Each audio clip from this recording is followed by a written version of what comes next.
In front of me is CUBOT King Kong Mini free, and today I would like to show you how you can change sleep time to never. Begin by opening Play Store and downloading free app called Caffeine Keep Screen On. Remember that it has to be from this developer. When your app is ready, open it.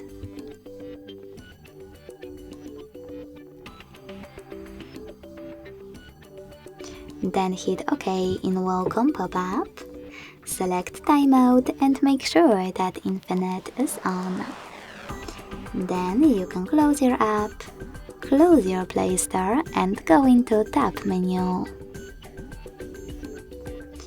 Following that, click on this pen over here on the left, scroll down, look for your new shortcut and add it to your current ones.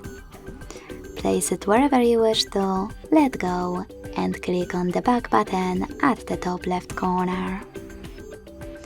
Finally, just click on your newly added shortcut.